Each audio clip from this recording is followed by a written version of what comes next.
Welcome to part 2 of our faux pink lace agate cabochon tutorial. Today we're going to be making this pendant out of one of the cabochons that we made in part 1. If you haven't seen part 1 yet, then I will link it down in the description box below. You can go check it out.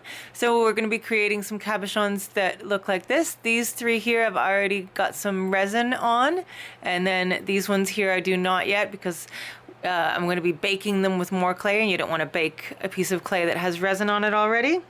And then I just wanted to show you that I also, from the same batch of clay that I did in part 1, I created some other pendants that I've already resined. So these ones, I just kept the stripes of the clay instead of kind of blending it more together and cut these first.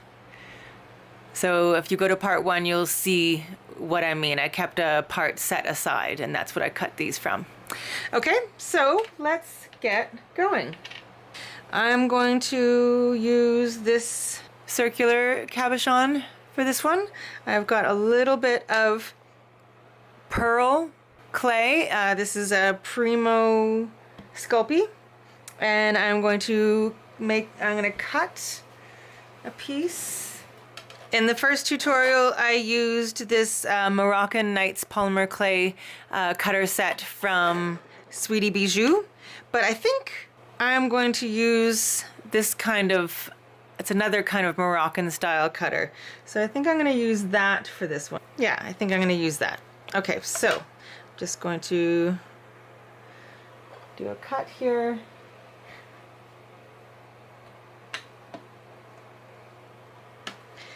And I'm going to work on a piece of parchment paper so I can move it around quite easily.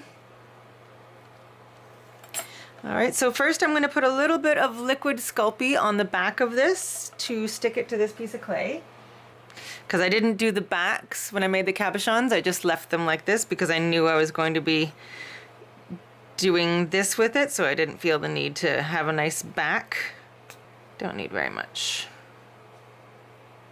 Oh, it's kind of getting gloopy. It's time for a new bottle. Okay. So, I'm going to smear this around. I don't need this much though, so I'm going to maybe put a little bit of this kind of off to the side, and I can use it in a different project right after I finish this one. Okay, so I'm just going to put that right in the center there. I'm trying to decide which way I want this to go. I think I'll probably go upright. Okay, now using my extruder and this 5-hole disc, I've created some just strings of clay. So now I am going to use that leftover Sculpey there that's now on my work surface. And I'm going to use a paintbrush and just pick it up with my paintbrush and kind of go around the edge of my cabochon here, just so I can put a few rope pieces around the very edge. And I don't need very much.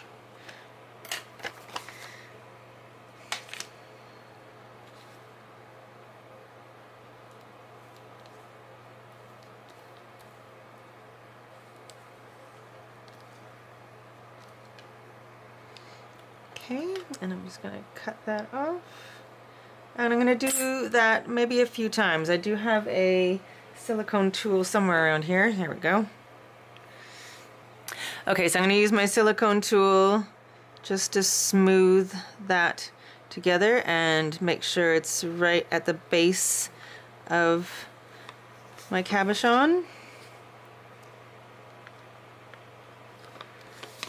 Okay, and then I'm going to do it again. I'm going to go around 3 times just to kind of get to the edge of this cutter here. I'm going to start it at the top each time, and that way I just have one seam that kind of needs to be hidden.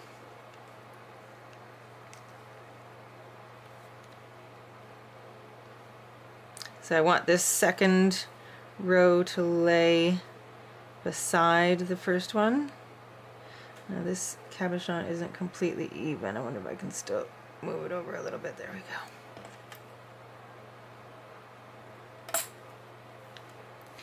Okay, and again I'm going to use my silicone tool to smooth that a little bit.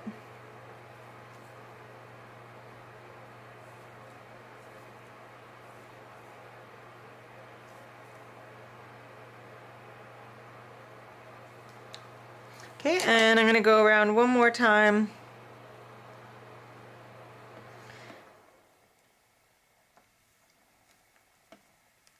Sorry, I didn't realize how loud our furnace was until it stopped. It just stopped and I'm like, whoa, it's really quiet now. I'm sorry if that was really loud in the video. It's funny the things that you just get so used to that you don't realize they're loud until you hear them in a different way.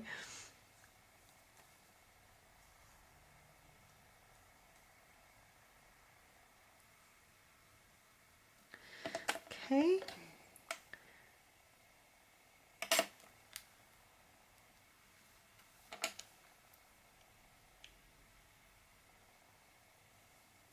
Alright, so I'll just lift that up so you can see it. So we've got 3 concentric circles in the clay around it. I'm just going to make sure this part is a little bit tighter and smoother. Okay, fabulous. Now I'm going to take a little bit of this clay and chop it into bits and make some circles, just some simple, just roll it up into simple circles, and I'm going to make a little border around the top and the bottom. Okay, so just got a whole bunch of tiny little bits that I'm just going to roll into circles, and I'm just going to place those along the edge. Okay, and I'm just going to try to make sure they're all the same size, and I'm just going to put them all the way around the bottom and the top edge.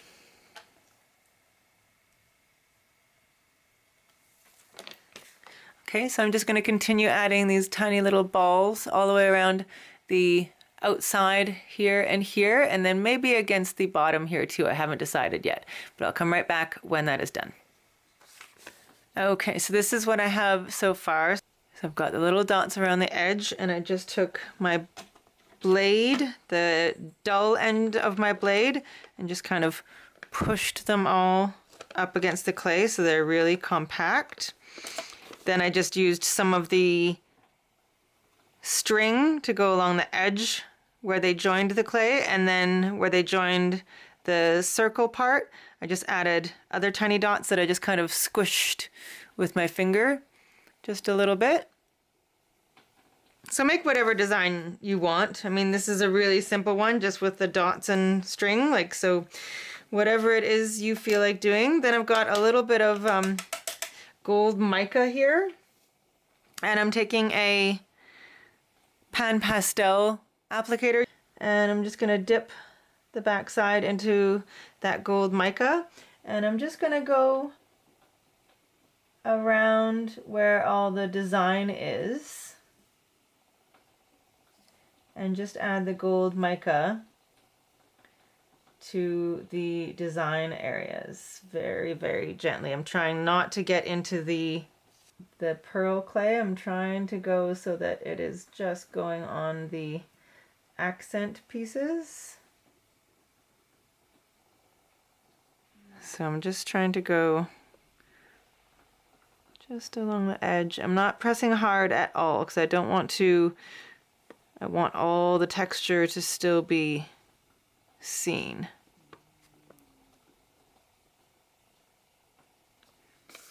Okay, so I'm just going to finish that up and then we'll bake it. Okay, so here it is out of the oven. I love it. So now I'm just going to put a little bit of UV top coat nail polish on the stone itself. I don't want to use actual resin because the resin will kind of run down and seep into the crevices of the circles, and I don't want that. So I find that the UV resin nail polish stays put better. So because it's a little bit just easier to kind of maneuver around. Just want to make sure you don't get any clumps, because it doesn't, because it's a thin coat, it doesn't even out quite as well as the regular resin. Okay, so I'm just putting a thin layer on there, and then I'll put it under my UV lamp for about 4 minutes. All right, so here it is.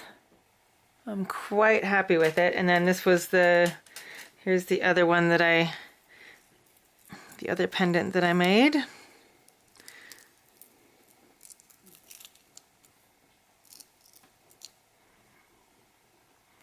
I'm quite pleased with the way that they turned out. And then I did make some jewelry out of just the cut pieces as well. Just some simple jewelry here. But I don't think the camera is picking up how much kind of shine there is from both the mica powder and the pearl clay. It's just not quite picking it up, but they are just gorgeous. I'm really happy with them. Very soft, very kind of romantic.